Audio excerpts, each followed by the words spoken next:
Hello YouTuber, আজকের HTML video element পর্বে আপনাকে স্বাগতম। যারা এখনো ওয়েব ডিজাইন বাংলা যে চ্যানেলটি সাবস্ক্রাইব করেননি তারা এখনই সাবস্ক্রাইব করুন এবং পাশে থাকা বেল আইকনে ক্লিক করে রাখুন। নতুন ভিডিও আপলোড করার সাথে সাথে আপনারা নোটিফিকেশন পেয়ে যান। ভিডিও এলিমেন্ট HTML5 এ সংযোজিত করা হয়েছে। ওয়েবসাইটে ভিডিও ফাইল আপলোড করার জন্য ভিডিও এলিমেন্টটি ব্যবহার করা হয়ে থাকে। এই সিনট্যাক্সটি কেমন হবে এবার আমরা দেখি। অডিও সিনট্যাক্সের মতোই, জাস্ট অডিওর পরিবর্তে এখানে আমাকে কি করতে হবে, ভিডিও ট্যাগ করতে হবে।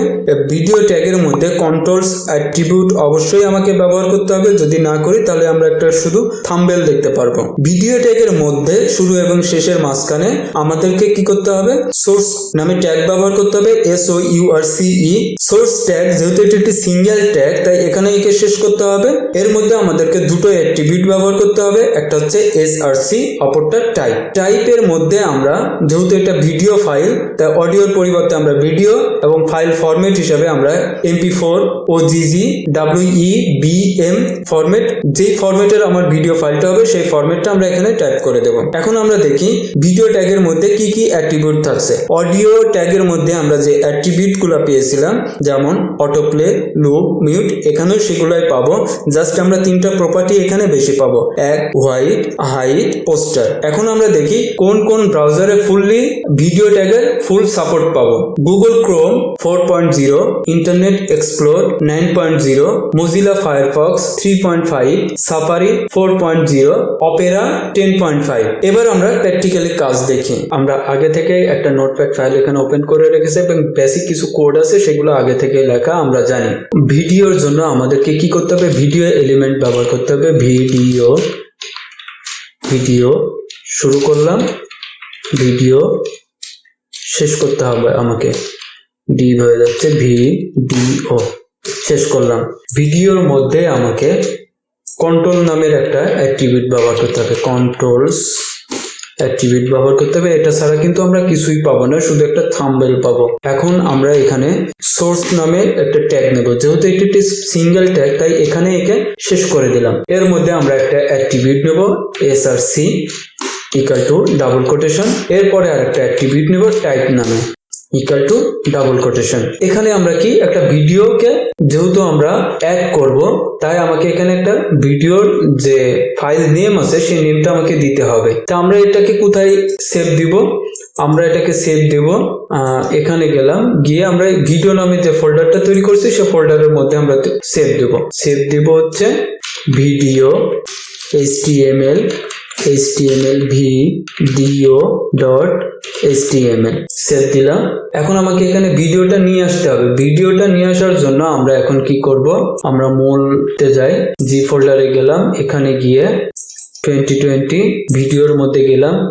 ভিডিও আমরা এখানে দেখতে পারছি না, ভিডিও আমরা দেখছি, আর এর মধ্যে আরেকটা ফোল্ডার আছে ভিডিও নামে, তার মধ্যে একটা ভিডিও রাখছি। তো জাস্ট আমি এক্সটেনশন সহ কপি করে নিলাম, পেস্ট করে দিলাম, সেভ দিলাম, ব্রাউজারে রিলোড দিলাম।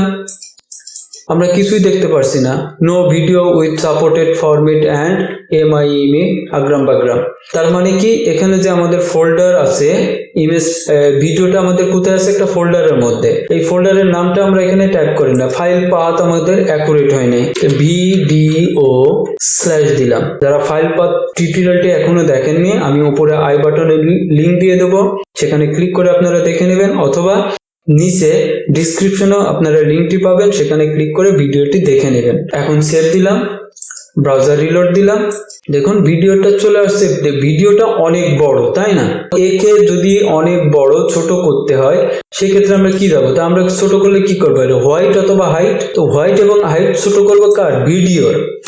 ভিডিওর হোয়াইট এবং হাইট যদি ছোট করতে চাই তাহলে আমরা জাস্ট হোয়াইট লিখলাম, white equal to double quotation, just আমি এখানে দিলাম 400 পিক্সেল, সেভ দিলাম, রিলোড দিলাম, 400 পিক্সেল চলে আসলো। আমরা আরেকটু বড় করি, আমরা এখানে দিই 600 পিক্সেল, যাতে আমাদের পুরো ব্রাউজারটা নিয়ে আসে, মোটামুটি একটা দৃষ্টিগোচর হয়। তো আমরা এখানে দেখতে পাচ্ছি। এখন যদি আমি এখানে প্লে করি, এখন প্লে হয়ে গেছে, কিন্তু এখানে আমাদের কিছু ত্রুটি আছে। ত্রুটিটা হচ্ছে কি, আমরা টাইপের এখানে এর ভ্যালুটা দিই নাই। টাইপটা হচ্ছে কি, এর যেহেতু এটা একটা ভিডিও এর জন্য আমি কি ভিডিও ট্যাগ করলাম, এরপর স্ল্যাশ দিলাম। যেহেতু এটা একটা MP4 ভিডিও, তাই আমি MP4 এখানে ট্যাগ করে দিলাম। এরপরে আমরা আরো 3 ধরনের ভিডিও পাবো, সেটা হচ্ছে কি OGG, WEBM। তো 3 ফরম্যাটের ভিডিও, যেহেতু বাকি 2 ফরম্যাটের আমার ভিডিও নেই, তাই আমি এটাকে ডিলিট করে দিচ্ছি। তো আমাকে বাকি 2 ফরম্যাটের ভিডিও বানাইতে হবে, কারণ সব ব্রাউজারই MP4 সাপোর্ট করে না বা OGG ফাইল সাপোর্ট করে না। যেখানে আমি যদি 3টা আপলোড দিয়ে থাকি, তো আমার ভিজিটর যখন আসবে তার যে ভার্সন থাকবে বা সে যে ব্রাউজার ব্যবহার করবে তখন সেটাতে সাপোর্ট করবে। সেটা সেভ দিলাম, ব্রাউজার রিলোড দিলাম, কোনো পরিবর্তন নাই। ওকে, এখন আমরা কি করি? তো এটা তো আমাদের কাজ শেষ। এখানে আমরা কি কি পাবো আরো? ঠিক একইভাবে আমরা অডিওতে যা যা পেয়েছিলাম, এখানেও সেই অ্যাক্টিভিটি গুলো পাবো। একটা কি অটো প্লে, সেভ দিলাম, ব্রাউজার রিলোড দিলাম। দেখুন অটো প্লে হচ্ছে না। তো অটো প্লের জন্য আমাকে কি এই ব্রাউজারটা ফুল সাপোর্ট করে না, এর জন্য আমাকে এখানে একটা এক্সট্রা অ্যাট্রিবিউট ব্যবহার করতে আছে, মিউটেড। সেভ দিলাম, ব্রাউজার রিলোড দিলাম। এখন এটা অটোমেটিক্যালি প্লে হয়ে যাচ্ছে। আবার দেখুন রিলোড দিলাম, অটোমেটিক্যালি প্লে হয়ে যাচ্ছে। তো সাউন্ড আনতে হলে আমাকে এখানে কি করতে হবে? এই মিউটটা উঠিয়ে দিতে হবে। মিউটটা উঠিয়ে না দিলে এটা হবে না। ওকে, আর যদি অটো প্লে আমি বাদ দিয়ে দিই তাহলে কি হবে? আমাকে ভিডিওটা অটো প্লে হবে না। সেভ দিই, ব্রাউজার রিলোড দিই। দেখুন এখন কিন্তু অটো প্লে হচ্ছে না। তো যেহেতু আমার এখানে মিউট অ্যাক্টিভিটি রয়ে গেছে, তাই কি এখানে ক্রস চিহ্ন চলে আসছে। এখন আমি যদি এই ক্রস চিহ্নকে না রাখতে চাই, সেক্ষেত্রে আমাকে কি করতে হবে? এটাকে উঠিয়ে দিতে হবে। সেভ দিলাম, ব্রাউজার রিলোড দিলাম। দেখুন এখন এটা নয়, ফুল ভলিউম এখানে দেখা যাচ্ছে। জাস্ট আমি এটা প্লে করি, আমি এটাকে কন্ট্রোল করতে পারবো, ভলিউম কমানো বাড়ানো। দেখুন কমাইতে বাড়াইতে পারছি। আবার এটাকে পোস্ট করে দিলাম। আমরা যদি আর একটু ব্যাকে আসি, এখন আমার কি হচ্ছে? আবার রিলোড দিলাম, তাহলে কি এটা ভিডিওটা অটো প্লে হয়ে গেল, কিন্তু সাউন্ডটা মিউট হয়ে গেল। সাউন্ডটা প্লে করার জন্য আমাকে এখানে কি করতে হবে? জাস্ট ক্লিক করলে সাউন্ডটা প্লে হয়ে যাবে। ওকে, আমরা আরেকটা কি অ্যাট্রিবিউট পাবো? আরেকটা অ্যাট্রিবিউট পাবো, সেটা হচ্ছে লুপ। যে এই সংটাই বারবার চলতে থাকবে, সেক্ষেত্রে আমরা কি করব? লুপ ব্যবহার করব। লুপ, সেভ দিলাম, ব্রাউজার রিলোড দিলাম। দেখুন এখানে যেহেতু অটো প্লে রয়ে গেছে, এজন্য সে কি অটোমেটিক্যালি প্লে হয়ে গেছে। প্লে হওয়ার পরে এটা শেষ হয়, আবার শুরু হবে। তো যেহেতু এটা কপিরাইট ধরবে, তাই এর জন্য আমি সাউন্ডটাকে দিচ্ছি না। আপনারা দেখে নেন,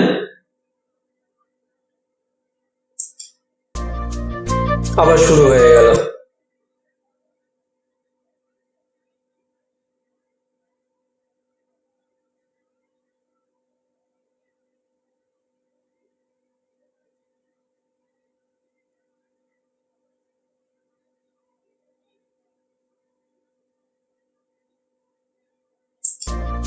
আবার শুরু হয়ে গেল। তো আমি জাস্ট এতটুকু দেখালাম, আপনারা বুঝতে পারছেন বিষয়টা কি। এরপরে আমরা যদি হাইট প্রপার্টিটা ব্যবহার করতে চাই, সেক্ষেত্রেও আমরা পারি। Height equal to double quotation, হাইটের মধ্যে আমি দিয়ে দিলাম জাস্ট 900 পিক্সেল। সেভ, রিলোড দিলাম। দেখুন এখন 900 পিক্সেল অনেক নিচে চলে গেছে। ভিডিওটার যে সাইজটা সেটা রয়ে গেছে, কিন্তু যে কন্ট্রোল প্যানেলটা নিচে চলে গেছে, একটা কি উপর থেকে ভিডিওটা মিডিলে চলে আসছে আর উপর থেকে এটা ছেড়ে দিছে। দেখতে এটা খারাপ লাগছে, তাই আমি এটাকে উঠিয়ে দিলাম। সেভ দিলাম, ব্রাউজার রিলোড দিলাম। তো জাস্ট আগের জায়গায় চলে আসলো। ওকে, আমরা আরেকটা এখানে অ্যাট্রিবিউট পাবো, সেটা হচ্ছে poster equal to double quotation. পোস্টারটা হচ্ছে কি, ধরুন এই ভিডিওর এখানে আমি একটা যে কোনো ইমেজ লাগাইতে চাই, যেটা যখন আসবে তখন সে আমার ইমেজটা দেখাবে। তো এর জন্য আমাকে এখান থেকে অটো প্লেটা ডিলিট করে দিই, লুপটাকেও ডিলিট করে দিলাম। ডিলিট করে দেওয়ার পরে সেভ দিলাম, ব্রাউজার রিলোড দিলাম। তো আমার এখন আর অটো প্লে হচ্ছে না, এখানে মিউটও নেই আমার সাউন্ডটা। আমি এখন কি করব, এখানে একটা ইমেজকে আনবো। তো ইমেজকে আনার জন্য আগে আমরা দেখি এই ইমেজটা জাস্ট আমি এক্সটেনশন সহ কপি করে নিলাম। কপি করে নিয়ে আমি আবার বলছি এটা ফাইল পাথের হিসেব আছে, যারা এখনো ফাইল পাথের টিউটোরিয়ালটি দেখেননি আমি উপরে আই বাটনে লিংক দিয়ে দিব এবং ডিসক্রিপশনে আপনারা লিংকটা পাবেন, সেখানে ক্লিক করে ভিডিওটি অবশ্যই দেখে নেবেন। সেভ দিলাম, ব্রাউজার রিলোড দিলাম, দেখুন এখন এখানে ইমেজটা দেখা যাচ্ছে কিন্তু ভিডিওটা নেই। আমি এটা ভিডিও প্লে করার সাথে সাথে ইমেজটা চলে গিয়ে ভিডিওটা চলে আসতেছে। আবার রিলোড দিলাম, আমরা ইমেজটা দেখতে পারছি। যখনই আমি প্লে করছি ইমেজটা গিয়ে ভিডিওটা চলে আসছে। এই হলো ভিডিও এলিমেন্টের ব্যবহার। খুব সহজভাবে বোঝানোর চেষ্টা করছি। এরপরেও যদি আপনাদের কোনো প্রশ্ন থাকে অবশ্যই প্রশ্ন করবেন, আমি যথাসাধ্য চেষ্টা করব আপনাদের প্রশ্নের উত্তর দেওয়ার জন্য।